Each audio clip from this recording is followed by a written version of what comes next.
Day. Thought to jump on for another quick live. Unscheduled. Was in work yesterday, first day back. Feeling all sorry for myself, but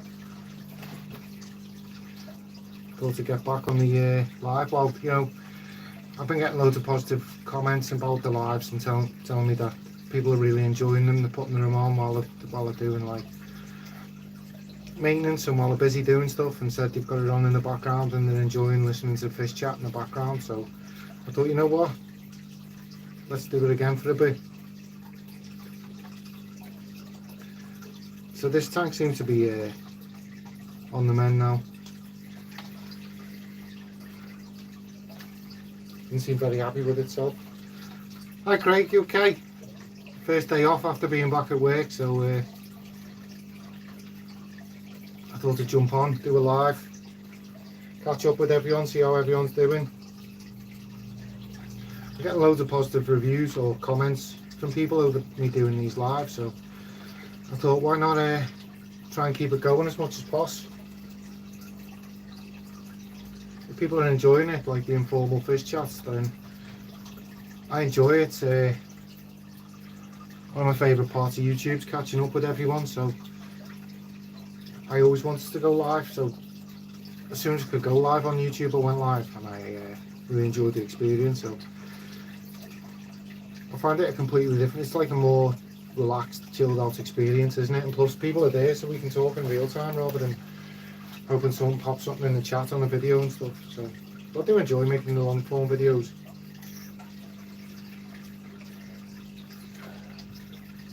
I just kind of see the long form content as like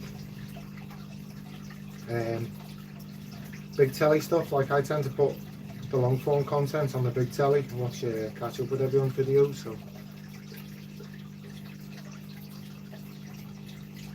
but this tank seems to be clearing up nicely now. It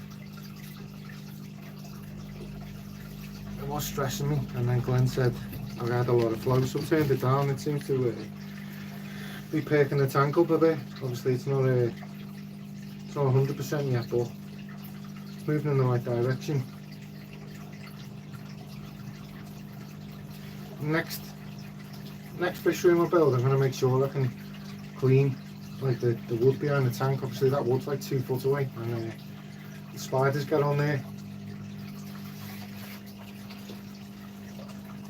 So if I do another, I want to do another fish room. If I do one, I'll make sure I can get at the boards easily and clean them, because it seems to turn into a mammoth tax. It's behind all the tanks and it doesn't look great, but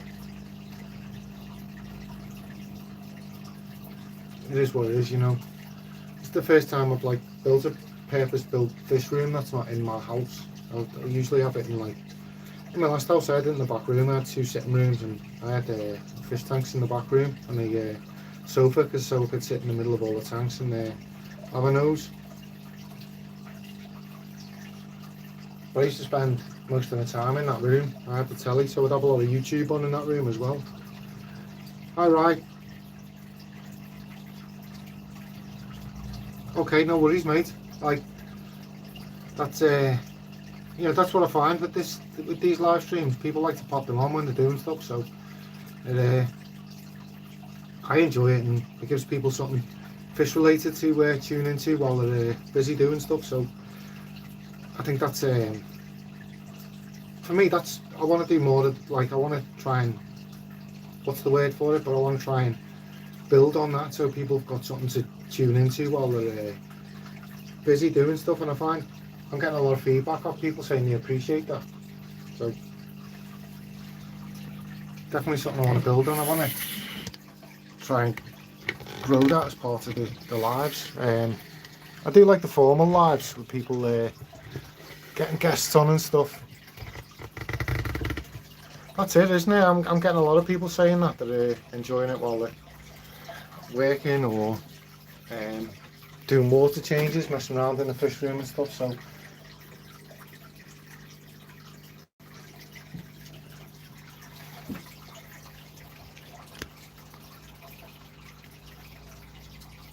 I don't know whether to modify this fish room a bit or like temporarily. I feel like because I kind of boarded and then there was the joist in the middle, so I kind of left that exposed. But I think in reality, I think I should have done that. But the roof needs a bit of work on it. It needs refelting and a new bit of wood. There's been a split in the felt and the wood's got in there and the wood's starting to perish. So. But it's a shed, and sheds tend to last 10 years, don't they? And then they start showing signs of wear, so.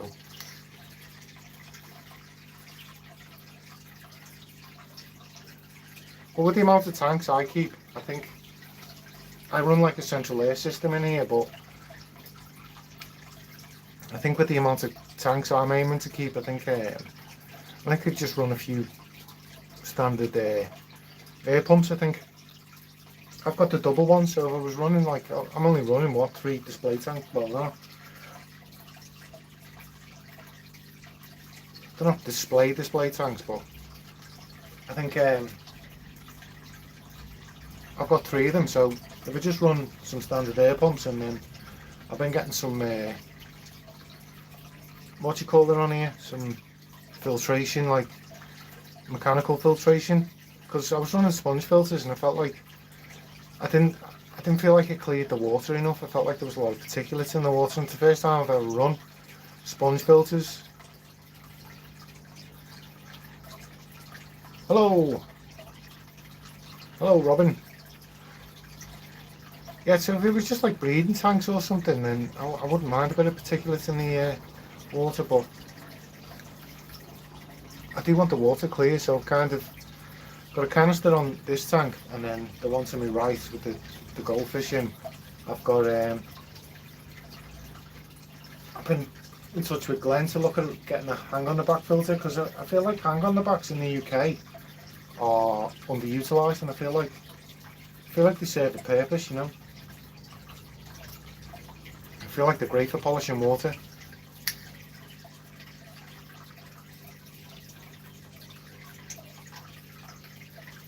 I feel like also with the average fish tank, I feel like the average fish tank does a lot more processing of waste than people would have you believe. I feel like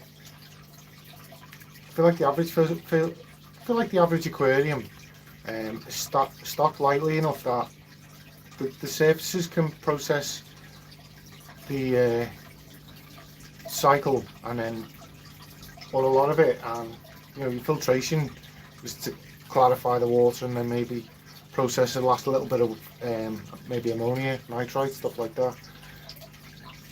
Because when I had my marine tank, you know, in the marine side of the hobby, they talk that that's the main thing is the live rock and stuff, what you grow your bacteria on. There isn't really much in the sump on most marine tanks in the way of place to house beneficial bacteria. It's usually like skimmers and macroalgae and stuff to pull the nitrates and phosphates out of the water. So, and then obviously the skimmers there to pull any dissolved organics out the water. But obviously with salt water, it's a lot more dense, and running through salt water creates a finer bubble, and obviously the surface tension's high, so it can pull that skimmate out easier than, like, we couldn't really compare that in the freshwater. I know people do in ponds, but I think to try and encapsulate that in, I don't think it'd be as efficient unless you're doing it on a larger scale with freshwater.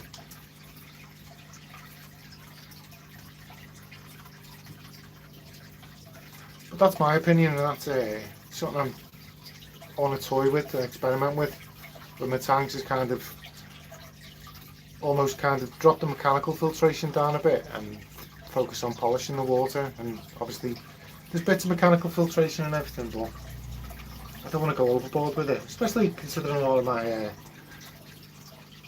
my tanks are heavily planted, so I feel like the plants help pull a lot of the nutrients out the water as well. So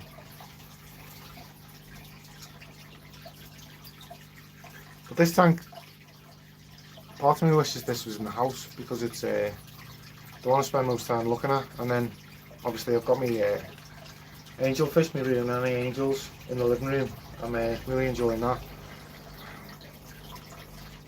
I kind of feel like it benefits from having more tannins in it, so I need to look at a way of getting more tannins in the water, because I do quite heavy water changes, and I'm using woods that are like haven't got much tannins in. So what some people like to find as a high water mobility tree, like maples and stuff. I use stuff like that, so there isn't really much in the way of tannins to come out of them. So I've been looking at, I've been looking at using the type of botanicals that like the solutions. I've never really experimented with them. Like the blackwater solutions you can get from your shop, because they're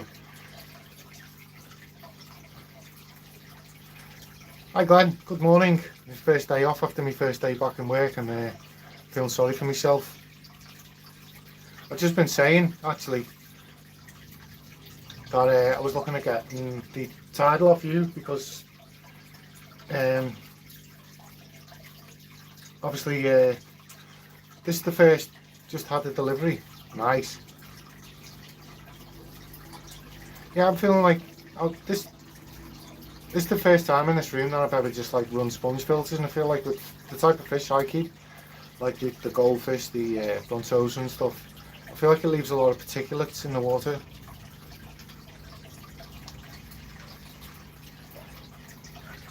So I'm kind of thinking I want a mechanical filtration to kind of back it up. Obviously on this tank I'm running a canister, and then on the goldfish tank I want to run the tidal, because I feel like they're underutilised.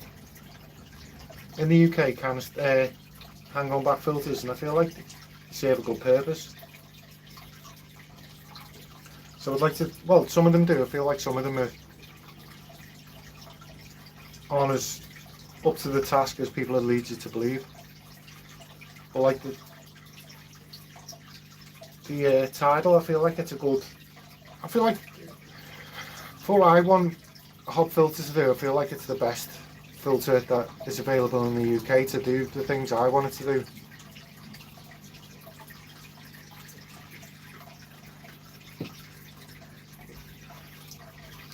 So I kind of want to play with that and see rabbits and snakes arrive. Is that for I think that's for Craig, the rabbits and snakes.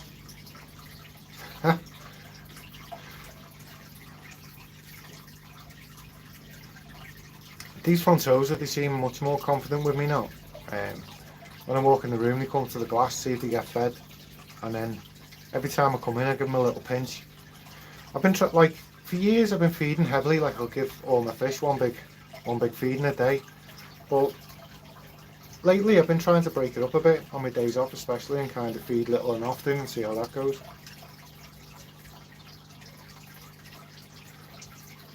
Oh, okay. Rabbit snails for the hard water scape, and boas was in this. Oh, is this from Mr. Fishbird, Rob?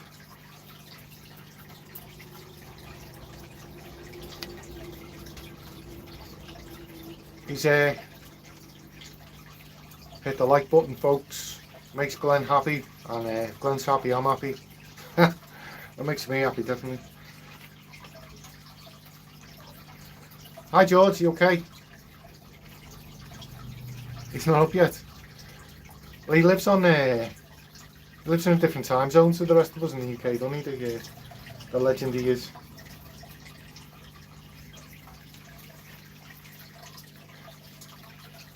I'm still hoping these shell dwellers have bred.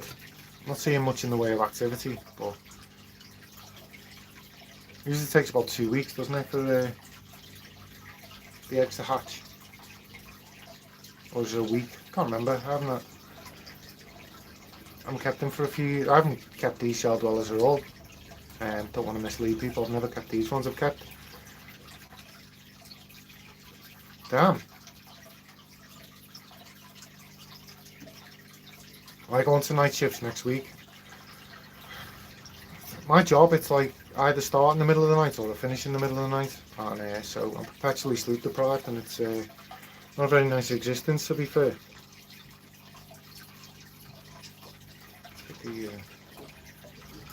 Let's get the little angry fella's hardware. It's only a 27 litre. I was looking for nano fish, but I think I'm going to put endless in there. I think endless are underrated, mate, at the moment. Like, I feel like the shops are starting to stock more endless, and like they're getting big shipments of what they're defining as fancy guppies in. So, but I think there's a bit of skill, isn't there, with guppies now, because they tend to do like I've noticed Premier will have tanks and tanks of males, and then one big tank full of mixed females. So that's one of the reasons why I got the guppies for this tank. They were in the tank down here, but then I wanted to kind of mix it up and get the shrimp in there, so they kind of got rehomed into this big tank. But are you planning to plant more live plants? Good question, mate. Yeah, obviously these front toes are in here, and what you call it, but I want to see how they get on with these boosts. I put a couple of boosts in here to practice. Boost Philandra. They seem to be growing well. I can see new leaves coming on, so if they leave the Anubius and boost alone, I would love a line strain of them. Do you know what, Glenn? Like, so I've got some Val in here as well. I planted them 2 pieces, and there's a piece sneaking behind that rock. It's sprouting up, so which is kind of what I wanted. I kind of wanted this corner to fill itself out with Val. I don't know what I'd do to myself. I always put Val in tanks and it all explodes, and then I end up spending my whole life trying to pull Val out of tanks. But people seem to want it off me a lot, so it's like the most requested plant I get is, can I have some of your Val? So maybe it's because I'm growing so much of it, they feel like I've got it to spare, but I don't know. But if people want it, I'll send it. But going back to what Glenn's saying there about line breeding a strain of endless, I love that idea. That's what I was touching on then. I think it's such a great, for the likes of us who've got YouTube channels, I feel like it's a great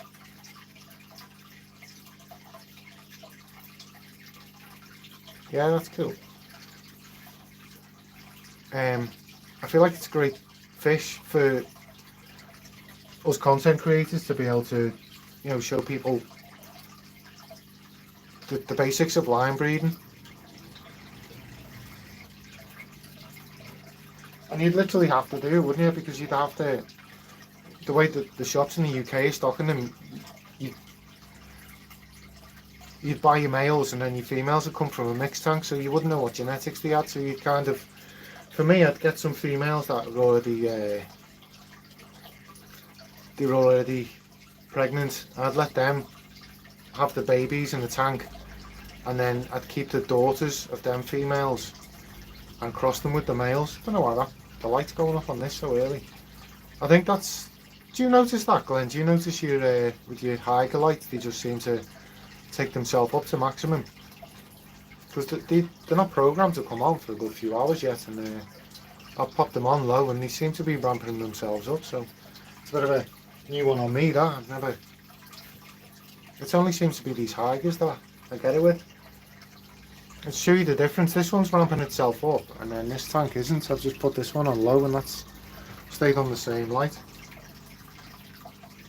But with the guppies, yeah, I'd keep the daughters all endless of any pregnant females. I'd grow them out, and then I'd mix them with the males, and then the females that came out from them males, I'd cross them back. Hi Toran. It comes on and goes off. I'm finding some weird and wonderful things going on with Hiker lights. I was bigging them up at first because I was like, wow, full spectrum light at that price, and I thought it really appealed to me because obviously I'm big into the fluval plant 3.0. And I thought, well, these lights are like 70% as bright, but they're like not even half the price. So, but then I'm finding there's a few little issues, like this one ramps itself up from like 50 to 100% on its own. I'm just showing you, the other light hasn't. Cheers, Glenn. But like I was saying, I would like to do that with a few strains of like endless myself. I think them Santa Maria ones, I've always liked the look of them. And then there's the black bars, there's the tigers I've got. Black bars and tigers in this tank. And they seem to be the only males in the tank, so hopefully the genetics spread through the tank a bit. And then I can kind of isolate them and get some females out and start my line breeding. But I think I'd need to upgrade my fish room to do that. I'd need a few more tanks, like smaller tanks, but it's a toss up between, because I'm confined to space. I really like tigers. I'm just watching mine swim around now. Mine have got like, they look like tight, but they've got like a little flame on the tail. The ones I've seen in the shop are just yellow. But then me black bar endless, they're only smaller males, but they don't seem very colourful. But they're two lines I'd like to work with. But then I'm also getting into plecos as well. See, that's the problem, isn't it? I do that myself. I get a load of live bearers and they all end up in the same tank, and then all the genes just mix in the end. So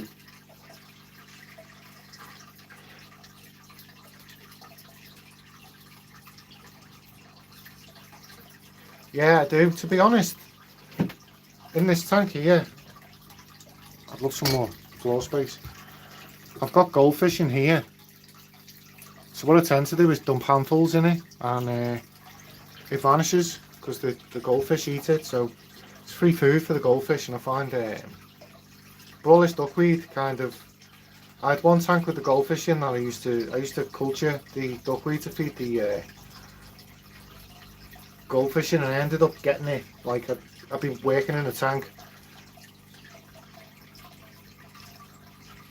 YouTube thinks I did 10 lives last week. I didn't. Very nutritious duckweed. Yeah, it's full of fibre, isn't it? Or protein, or I think it's fibre and protein. I've seen like natural protein. I can't remember. I know it was fibre. I can't remember whether there was a mention of protein in there, like vegetables, protein.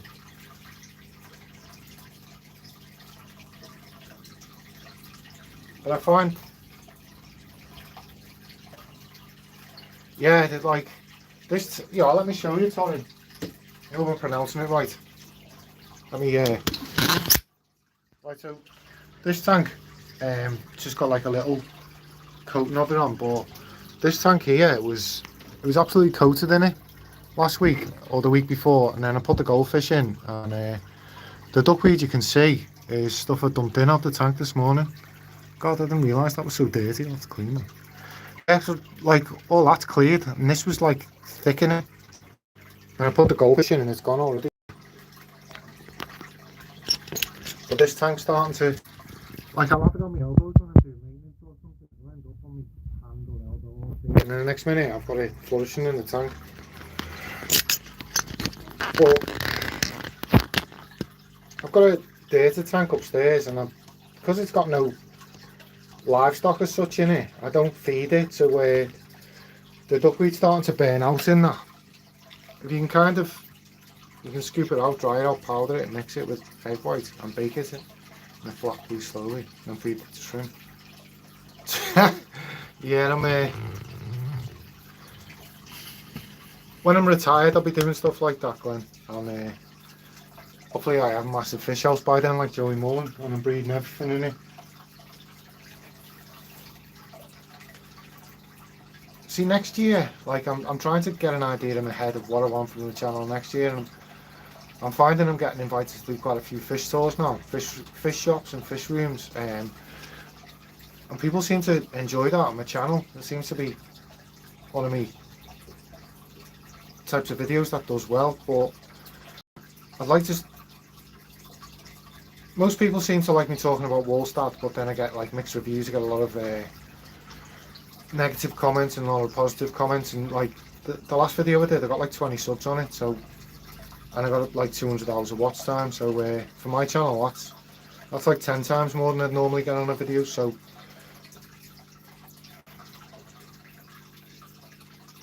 this fish room tour on yours, cool. I want to do more of that next year. I want to get down to Glenn's next year, if he'll have me, and be able to terrorise each other on camera.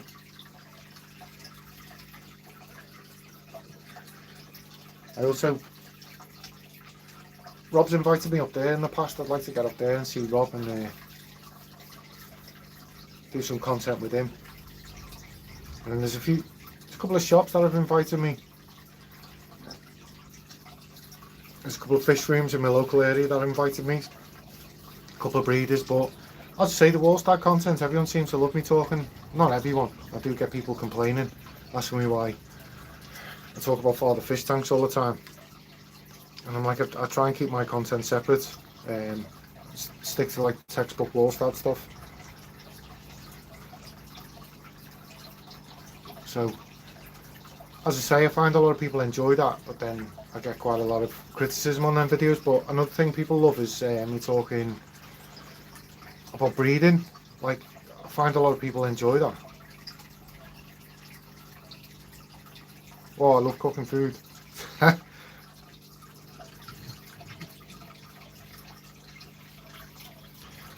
you know, I zoom in on this, but it's never gets. It just ruins the clarity. One day I'm going to get a boss camera and get some boss footage for everyone, but YouTube says start with what you have and build on it, so that's what I'm doing at the moment. I'm working with my constraints, but I'd rather be doing what I'm doing than not being on YouTube. Like, I was thinking that last night, like, the grind of like the first couple of years for me, like the first year was really hard, and then just as I started building some momentum, my internet crashed and I had to see it went up again then, the light. Just as I started getting some momentum on the channel, the internet went off and I had to, the internet went off in the house and my phone internet wasn't fast enough to upload videos, so I kind of had to wait for my mobile phone contract to run out and upgrade, and then I upgraded the house and the mobile contract onto the one contract.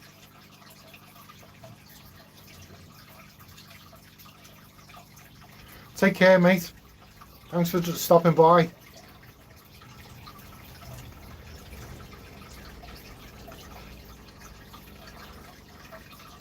The most awesome spaghetti bolognese from scratch. Rich 2 red wine cup. I like cooking with the alcohol. I like doing what do you call it? Fish sauces with white wines. I like to do like beef sauces with red wine. I've done what did I do? I've done like a Christmas with cinnamon and star anise with I think it was sherry years ago, or brandy, like with it was plum, pear, apples, like stewed. It was amazing.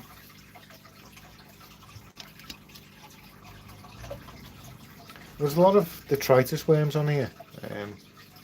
Don't seem to be causing the tank any harm.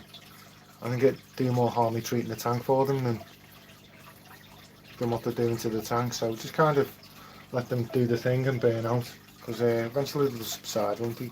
It's just a case of new tank, new issues.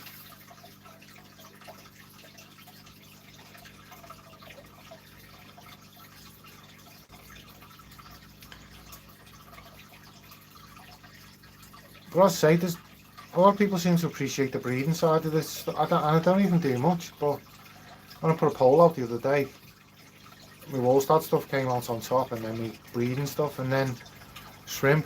But I mean, my shrimp content is just kind of was me playing with shrimp and seeing what I can do with them. I've never really been a massive shrimp keeper, but plus I tend to like bigger fish, so I mean, I know they're not massive goldfish, but my goldfish are quite big.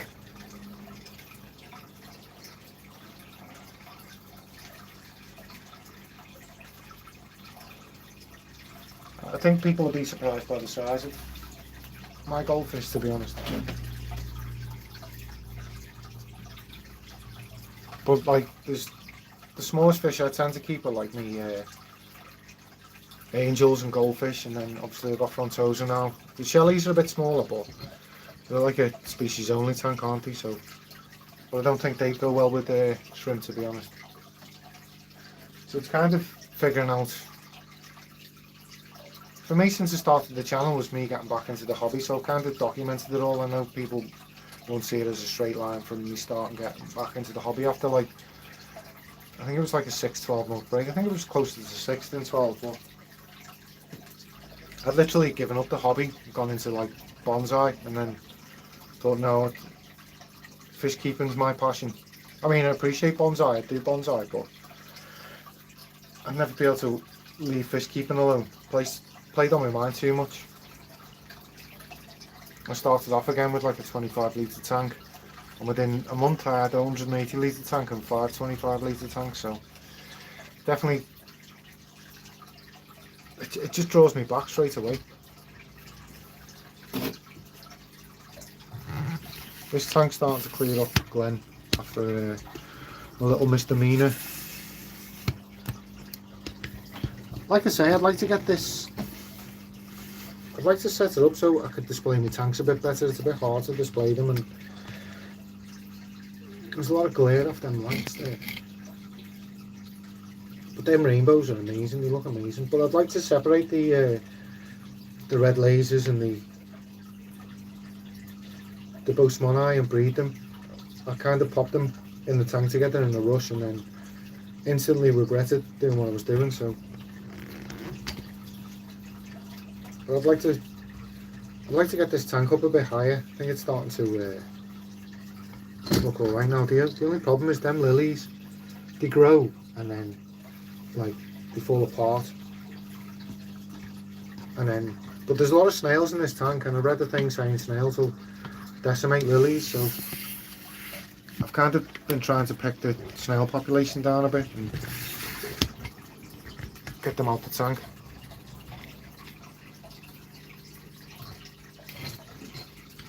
But these seem to be settling in well now, apart from the multis terrorising them. As I say, I thought they'd be like a foot or two further down the tank, but I would like to get that planted tank a bit higher up so I could display it a bit better.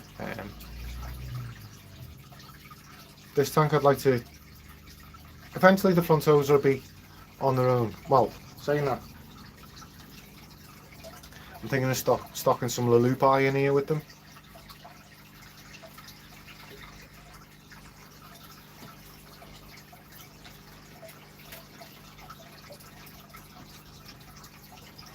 Well, I could even try compressor seps in with them for the first time. I've never kept compressor seps. Yeah, no worries, mate. Removing rock wool. Are you using a fork? I've tried using a fork, but I felt like I was bashing the roots up a bit on some of the plants. So I tend to kind of split it in half, take everything off the roots that I can by hand, and then kind of sit and pick through it. I have been guilty, if I'm honest, like, don't tell anyone. I've been guilty of getting fed up with trying to pick the rock wool up and just planting it with the rock wool. I feel like this light's a bit bright for this tank. I'm thinking of maybe changing it. I think the camera adjusts for the brightness, but as I was saying before, the light seems to ramp right up to maximum, and I feel like the frontosa would benefit from a bit more of a subdued light. I think it was Rainer who mentioned that the other day actually, and I finger picking. Finger picking. I do that all the time. With in the end, I get fed up sometimes and just plant the things. I've noticed in this tank there's some big, massive ramshorn snails, and I don't know where they came from. They must have been on the plants, but you can't have been small on the plants and then got that big so fast. There's one, if I can get it on camera. I'd like to tidy all this floor space up so there's no pumps and filters and stuff. There's one on that rock there, and there was no way it was that big. It's like the size of my fingernail, and I've only had the tank set up a couple of weeks, so if it's grown fast. But I don't know how it got in there, you know. These things happen, don't they? Like, I never introduced any duckweed, but I've got a ton of duckweed floating on the top. It just, duckweed gets everywhere and it's a pain. Oh, my female goldfish is looking really slim this morning. So I'm wondering if there's eggs on the plants.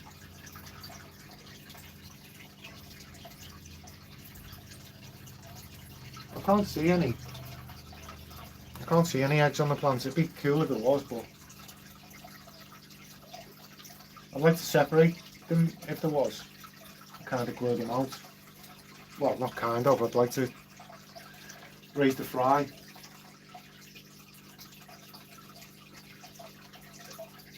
Yeah, I can't see no eggs anywhere, but she looks a bit slimmer than she has done, so.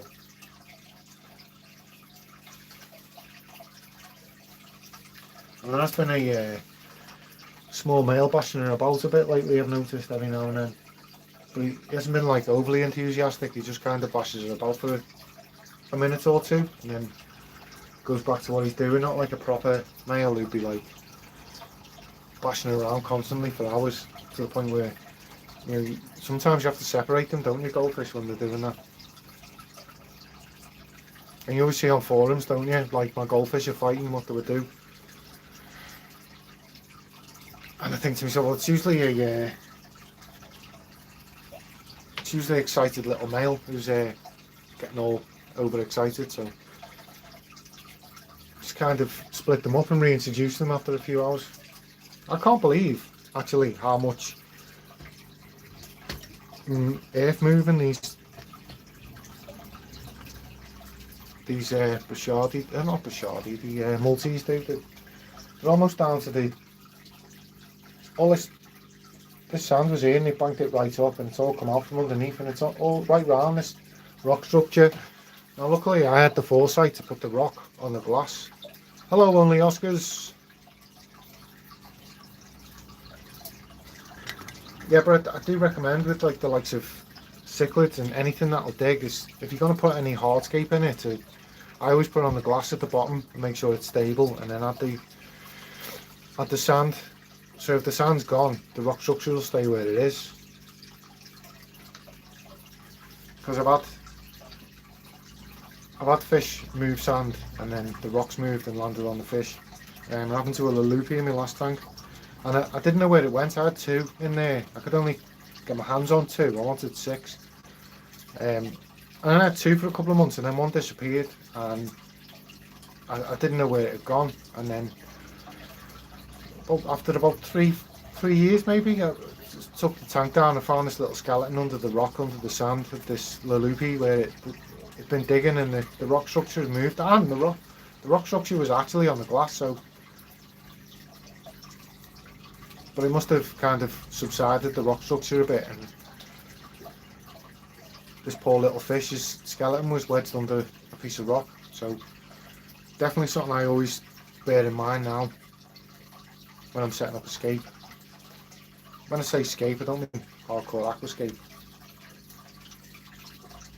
I've just had a phone call come in there, guys. If you can hear vibrating, let me know. I've just kind of swiped it away, so. But I can't hear it, and my phone's not vibrating, but apparently people say in the background they can hear the vibrating, so just let me know, and I'll try and deal with it. But I find, I used to have a business 20 years ago, and then all of a sudden now I'm starting to get phone calls. for like they're offering me work. So, but the problem is I haven't got none of the kids left anymore. So, and I haven't got a van, so I'm not in a position where I'll be able to take on the work. So, rocks don't last long in my tanks, but I do love rocks and wood tanks. Yeah, I don't consider myself an aquascaper in any sense of the word, but I do like to try and make my tanks look visually appealing, if that makes sense. I do try and apply some of the techniques. Do you have any saltwater tanks? I don't, you know. Phones suck for typing. They do, yeah. I don't at the moment. I used to have a lot of saltwater stuff.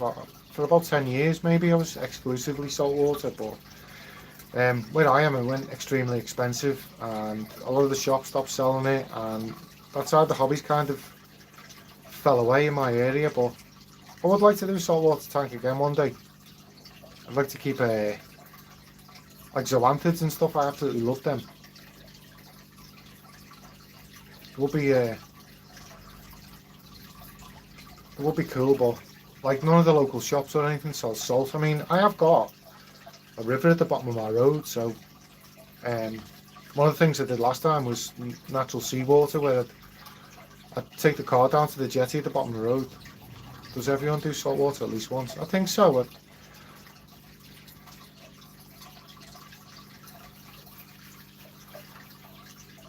I do enjoy saltwater. Any tips for someone trying to live stream their own aquascape or gear they would need, or anyone in the comments would like to add their input? Thank you. That would be interesting, that. Because I don't know anyone who kind of, what I'd be interested in to see, to be honest, is people live streaming doing the maintenance on their aquascape tanks. Because I haven't really seen, like I see people set tanks up, but I don't see the maintenance side of the thing so much. So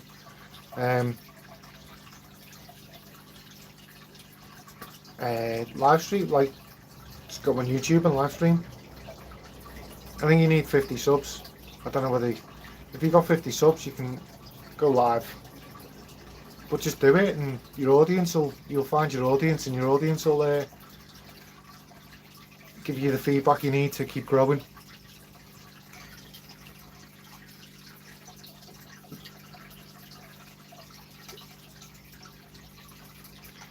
Yeah, definitely.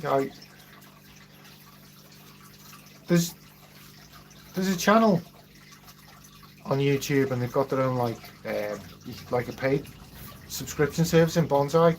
It's called Bonsai Mirai, and all he does is like he has his trees, and then every season he'll pull them in. Back soon, going to film some stuff. Always, I'm like curious to know what you're filming. But yeah, this Bonsai Mirai, all he'd do is he'd have his trees, and like he'd bring one of them into his workshop and do like a live of him doing his like seasonal work on it. And I've always thought that transfer, I think that transfer well into a live stream doing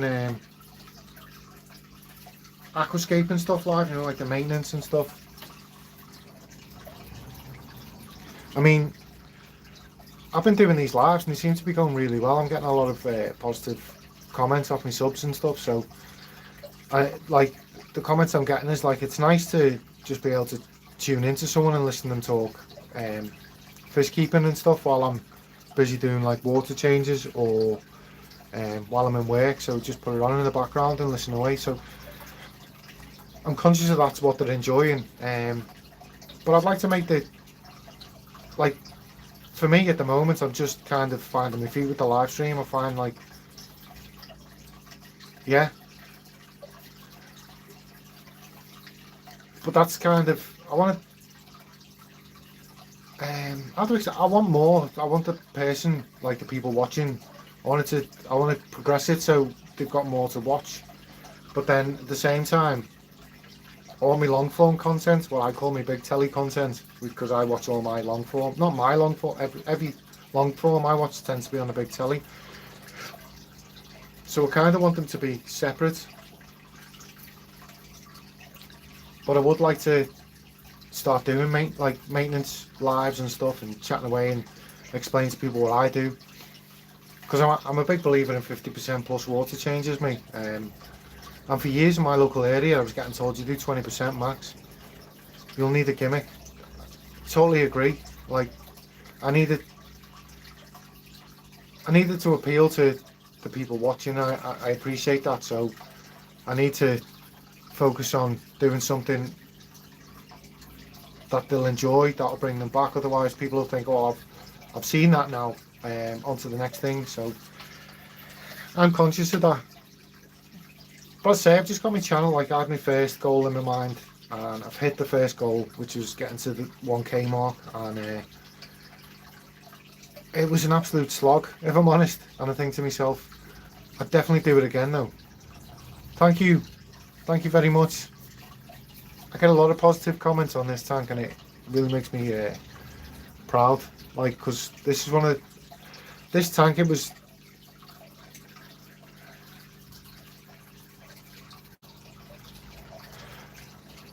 Anna, that's exactly the situation I was in a few years ago. And as I started, I moved, I gave all my fish up, and I was absolutely devastated afterwards. And I decided I'd finished in the hobby, and then about 6 months after moving back in, I set my YouTube channel up as I started getting back into the hobby. So like, I fully get where you're coming from. It's my biggest Oscar. Diesel was a monster. Loved him so much. I've never kept Oscars. Which fish is that? Frontosa. Yeah. Yeah, I wanted a really lively tank. I absolutely love Lake Tanganyika fish, and this tank was bugging me because it was just another planted tank, and I kept saying on all my content, it's a 5-foot tank. It's the biggest floor space I've ever had in a tank. I want to do something with it.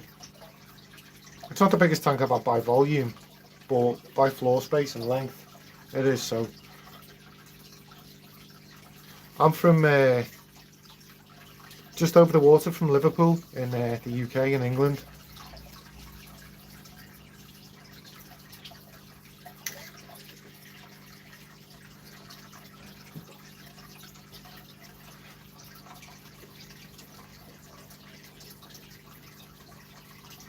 But it really, I feel like a massive sense of pride. We're neighbours. I'm near Chester. Oh wow, whereabouts near Chester? Do you,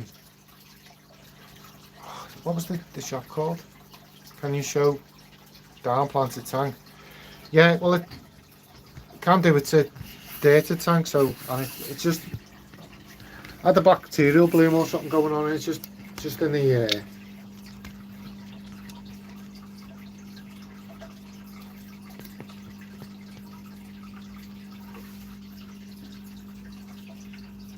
that's, I've got Crenum calamastratum there, and then I've popped some lily bulbs in the corner here.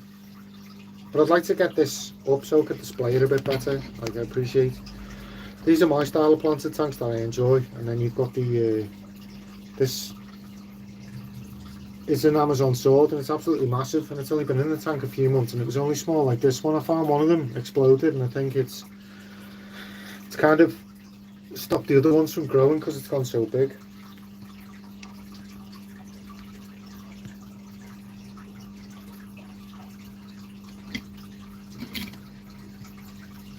But I do enjoy this tank, because I like a lot of heavy root feeding plants. I feel like this style, like putting the dirt in and capping it, like, it makes my life easier than other styles of keeping heavy root feeding plants. So it's appealed to me for a while. But the biggest thing, I'd say the biggest mistake I made with this tank was putting so much val in it, and it's pushing to go forward.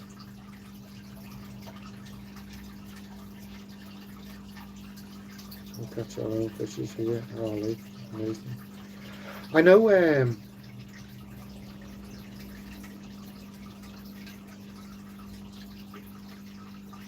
There was a guy I know who used to do that. I'd love to do it with a native UK tank as well, but it'd have to be a serious tank. Because I'd love to keep perch and pike. And pike get massive. Like, pike need a... Thank you. It's just starting to clear up. I was getting a lot of stick over it last week, but...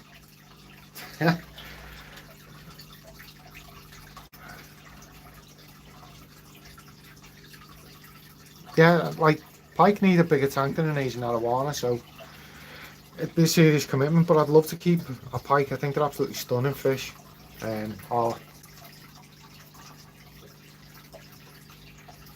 Wow. I'm in California. George is still in the chat. He's got such a cool aesthetic on his channel. I love George's channel.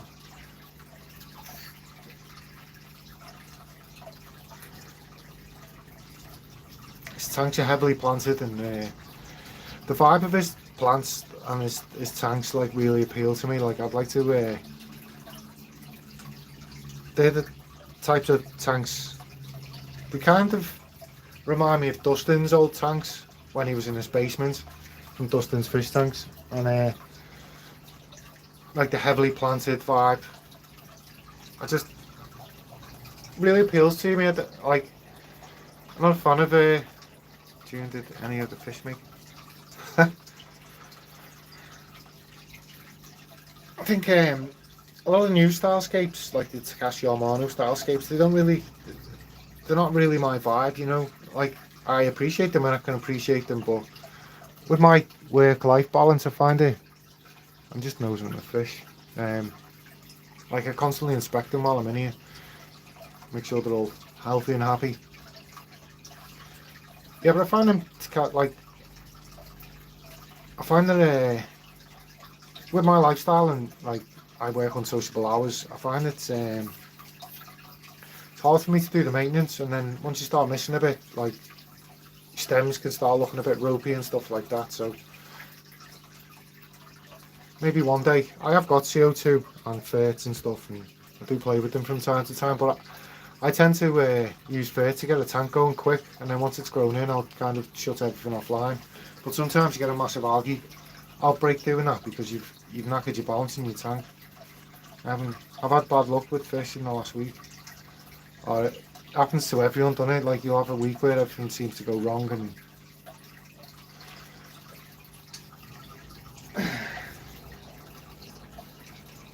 I know the weather's still too warm.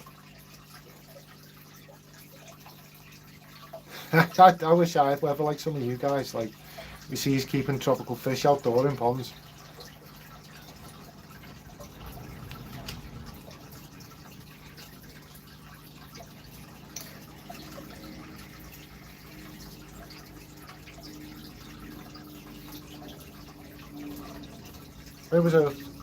There was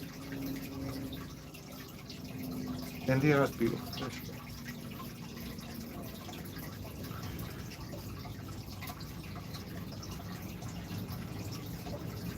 Ellesmere Port. Sorry, Edit. Yeah, it's not too far from me, is it?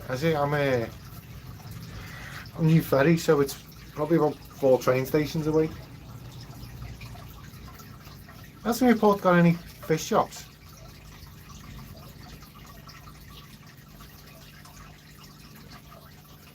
There was a few years ago. Don't know if you remember, but there was the Green Machine was just outside Chester somewhere. I think that was that into North Wales, but was it like the first aquascaping shop in the UK? And the videos are still on YouTube, and his tanks were phenomenal.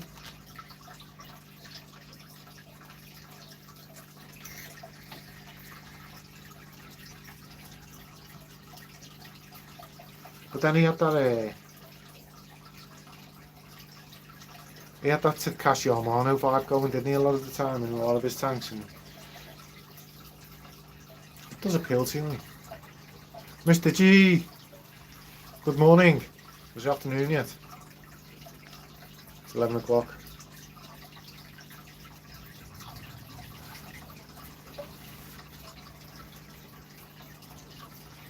I can't remember the guy from Green Machine, his name.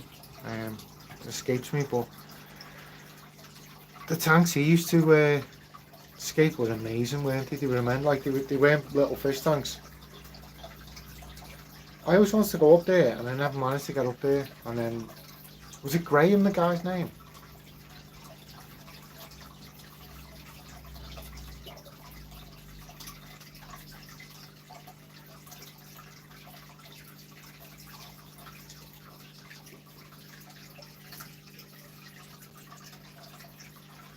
But I remember as well, there was a channel called Alicia's Goldfish, and she went up to Green Machine, done a like a fish shop tour of the Green Machine, and then she had like a load of driftwood, and she bought an absolute ton of Anubias, like must have been like 10 times more than this. She had a 6-foot tank with a Randa and Ranchu in, and she had like a piece of wood at the back that was all like contorted and twisted right at the back of the tank, and I think it was like 2 foot deep, and the whole like 6 foot of it she'd like glued Anubias on it, and it just looked unreal. Like I think it was like barterai and stuff like that, and it was just insane, this massive piece of wood with all this Anubias on. Something that the tank was bare bottomed as well, so like the contrast between a bare bottom tank and all this wood and Anubias. But then goldfish aren't, wood can soften your water, can't you? And goldfish aren't like usually the biggest fans of my whole brain is grinding gears.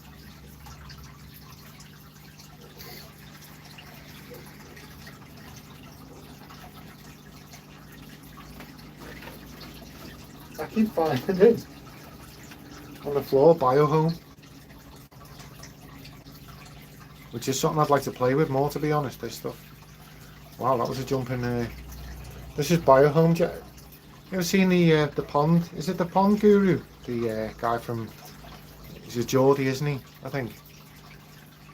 But he was massive on this stuff a few years ago, and I bought it to play with. I've never really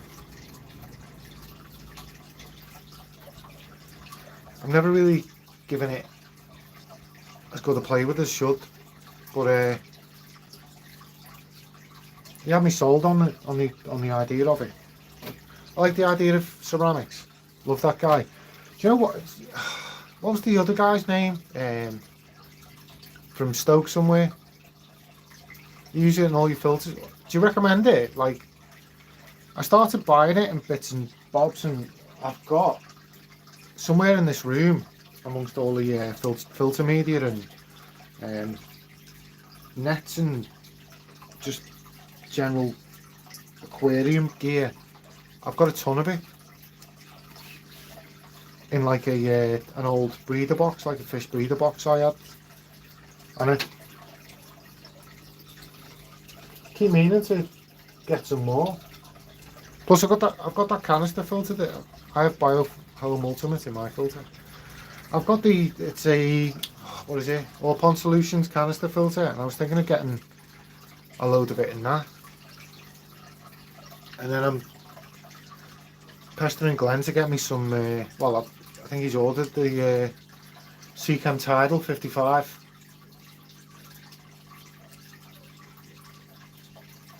So I'd like to try it in that as well. I don't use charcoal replaced with the Biohome, is it? It gets heavy in the tray. I watched what was the guy's name now?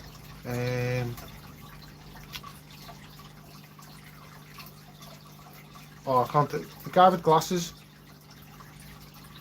Pick my filters here. He does the All Pond Solution, I'm sure. Yeah, I'll check it out.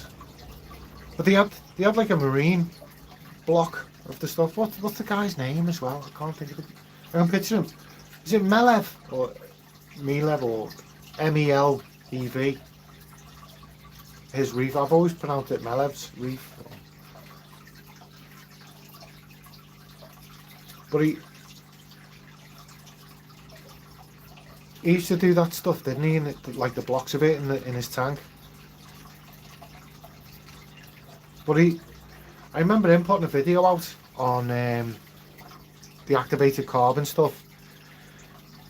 And his argument was, realistically, when you put activated carbon in a reactor to pull impurities out of your water, his argument was it only lasted 24 to 48 hours and then it just become a surface to grow beneficial bacteria on.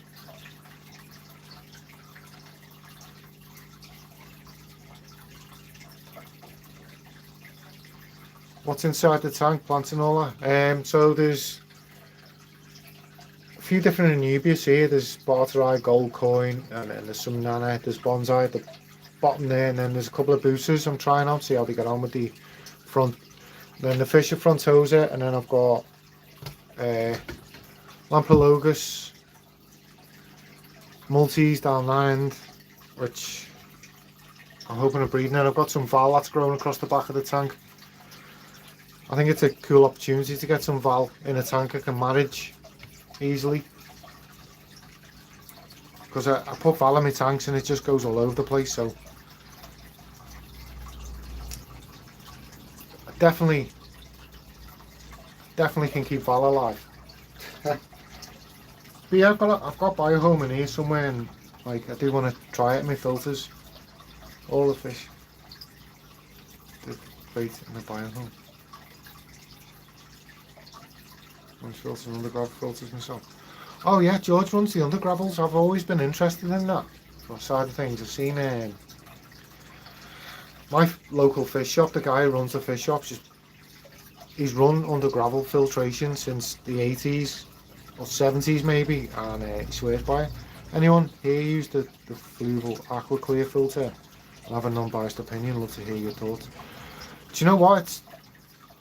I was looking for it the other day, or the other week. I can't seem to get hold of it.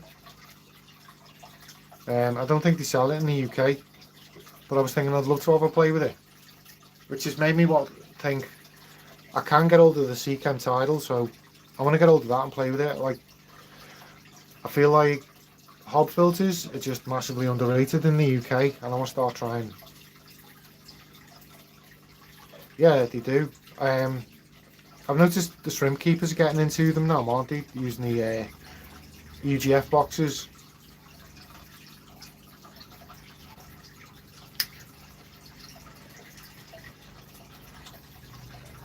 Where they put the under gravel tray in and then put a load of aqua soil on top of it, so the aqua soil, like, so as the water's getting pulled down, it actively softens the water for the shrimp and stuff.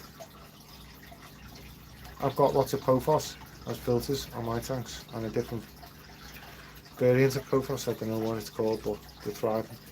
I had a 25 litre tank in the living room about 2 years ago maybe, and I had the Pophos on the back by the window at the windowsill, and I had the blind shut to keep the lights off the tank in the room. And this Pothos had like 2 leaves on it for about 6 months, and I thought, well, you know, it seems to be doing alright. It's not growing, but it seems to be doing alright. And I was waiting for it to send the shoot out with another leaf. And then I got fed up of having the tanks in the window, so I thought I'm going to shut them down and move them. This is like the end of summer. And then when I went to move the tanks, the Pophos had grown underneath the blind. I hadn't seen the stem. And it had grown 6 foot across the back of the windowsill. I didn't even realise it had gone under the blind and along. And I kept the blind shut in the room, thinking if I open them, the tanks will just explode with algae. And all this, like, for 6 months, I thought that I'd only had 2 leaves on this Pothos, and it ended up being about 6 foot long. It was absolutely amazing. But I ended up planting that Pothos in a plant pot and then forgetting about it, and it dried out and passed away. So I need to get some more Pothos. It's a cracking plant. There's other terrestrial plants, isn't there, where you can kind of pull the soil off the roots and get them in your tank. This tank here had a bit of Pothos in actually as well. Thriving on my tanks. I had to keep track of them since most of them are sinking from over. Yeah, I noticed that as well, to be honest with this tank. It kind of dipped back in, and then like all the stem dropped into the water, and a lot of the leaves would end up underwater, and it just ended up having to like kind of fish it out and try and balance it on the tank. I could have done with some like sort of plastic pegs to hold it against the rim of the tank rather than. Thank you very much. I appreciate it. So, like, I can't tell, like I say this in all my videos, but I still get as pumped getting a sub now as when I first got like my first sub, which is Big Fish Lad. The downside, the water's not as good. Gift watering with regular plants.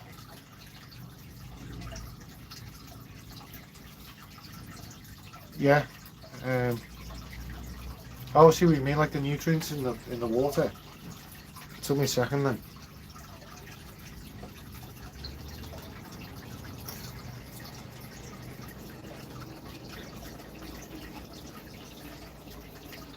Do you keep rainbow fish? They are my favourite. I have dwarf neons, or whatever they're called. Yeah.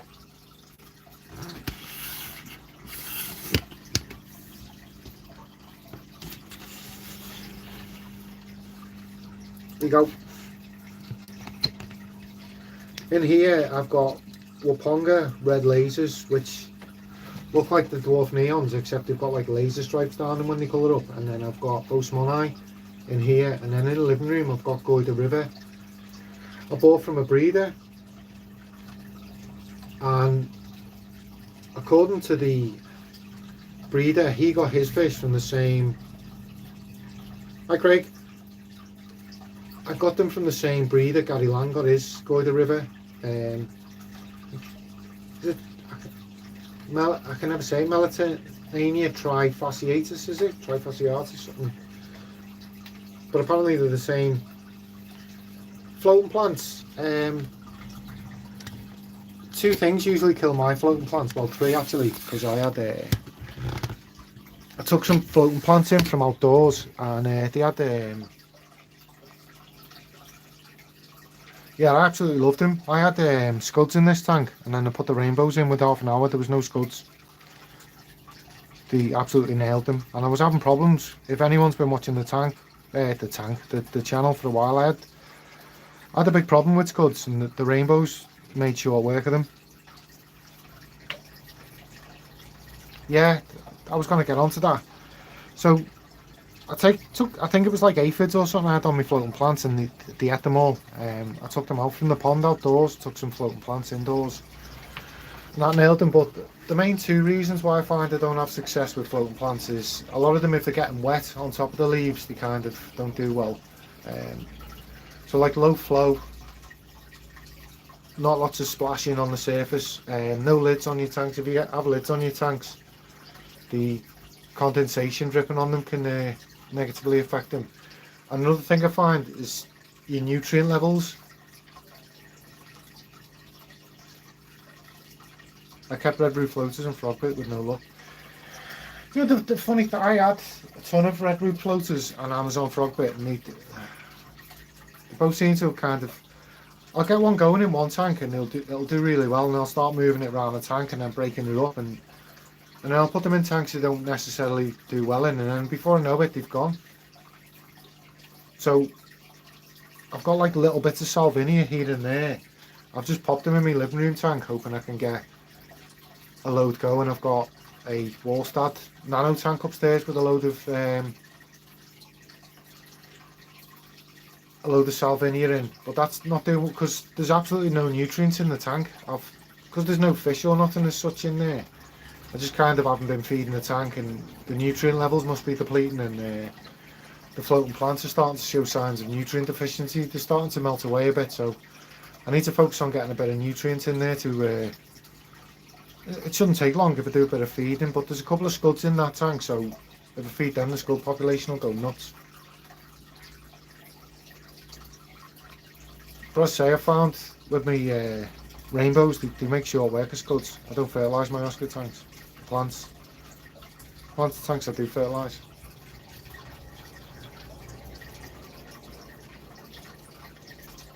Make a shrimp tank, shrimp only, with lots of vegetations, or maybe a crawfish tank. I've got shrimp tanks down here.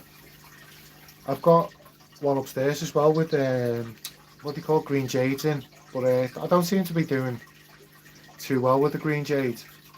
I'll persevere. I think I should put more effort into them, to be honest. I don't think the yeah, my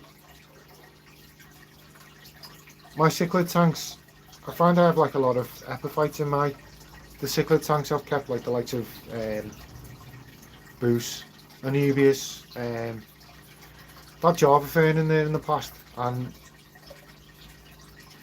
I find that just the cichlids alone produce enough nutrients to keep them going. So I kept my shrimp with my black scared tetras and rainbows. I didn't see them no more. Yeah, sometimes what I find is they might not like these rainbows. I'm assuming they don't seem to touch the adults, but I bet they're eating all the shrimplets. So, but it's that dense that I'm hoping that some of them survive in the dwarf sites at the bottom. But I'm assuming that in a year or two the population's gonna fade away because the babies aren't doing as well as the adults are, if that makes sense. Because I feel like the rainbows, if it deletes scuds, deletes shrimplet, won't they? They're not going to differentiate between the two. So, but I had a ton of shrimp and I didn't have much to do with them. So, and I wanted them in there as like a natural cleanup crew for the tank kind of thing. But they were like high grade, and I've still got some high grade, like the legs and everything are bright red and stuff. The bodies are bright red, so I've still got them in the tank, and I'm like, I need to work on like the reds, the yellows, the blues, and the green jades. It's the lack of attention I'm putting into them that's making them suffer. Like if I worked on the tanks a bit harder, I feel like they'd do better. I feel like when they've got my attention, they do well.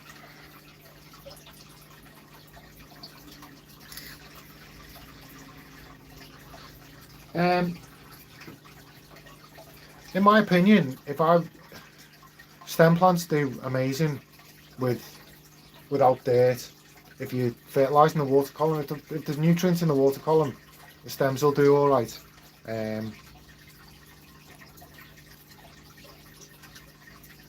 What else was going to add to that? A lot of my planted tanks are just sand. This one's just sand, and then goldfish got val. Anything that feeds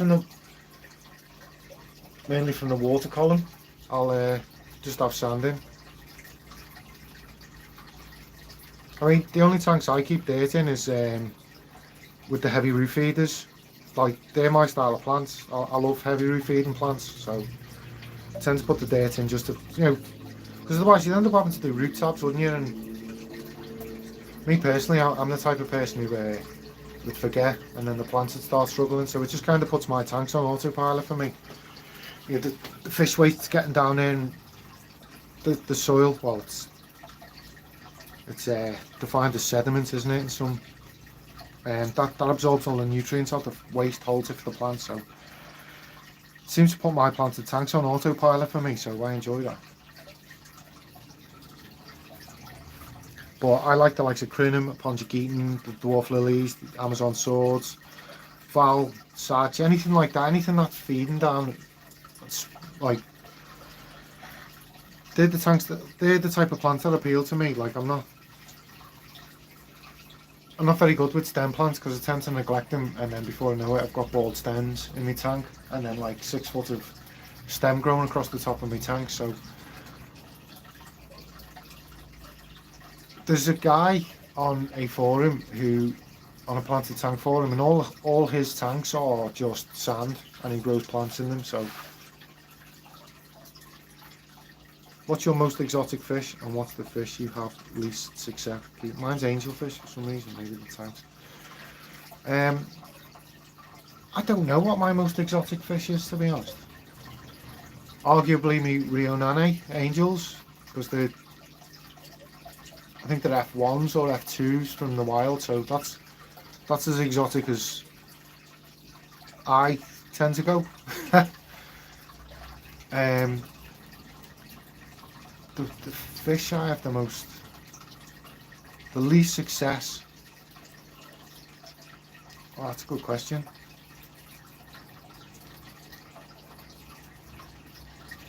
I mean, suppose the one I've, over the entirety of my hobby, it'd probably be the fighting fish I've had the least success with. I seem to get them in my tanks and they just slowly seem to deteriorate in health.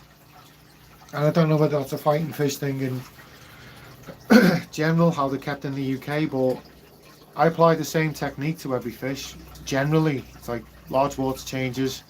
I tend to feed relative to the size of the tank. And just angelfish lately I've had a problem with, but I'd say like the Siamese fighter fish, beta or better. I know people over in the States call it, we tend to call it the fighter fish over here, because if you put two males in, they have murder. So, but over the long term, I find they're the ones I have least success with. They just don't do well for me. I don't know whether other people have had that experience or what, but I tend to base my success on fighting fish is supposed to be the tanks of the fish world.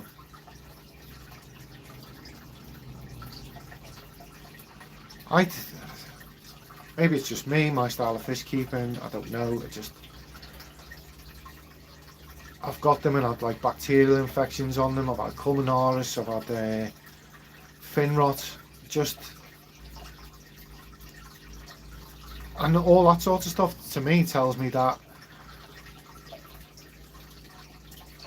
you know, the tank would need more maintenance. But I've been doing, like, I had them in 25 litre tanks, and every week, maybe twice a week if I was off work, I do like 50% water changes on the tank top up. Maybe it's the breeder or they're already sick when you get them in. Well, that's an interesting thing, because I've had people say that a few times. Sorry, I'm just getting an incoming call. I'll just swipe it away. I've had a few people mention that to me about them being sick, and my local fish shop actually just took them out of the little... Yeah, cheers for that, mate, yeah. How does it look? Disgusting. Guys, I'm going to shoot. I've got an incoming call, so they've tried to ring me 3 times, so I'm going to end it. I'll take care, guys. I might pop on in a bit, but there's someone trying to ring me desperately. He's rang me 3 times, so... Take care, guys. Get your sleeves wet, and I'll see you soon.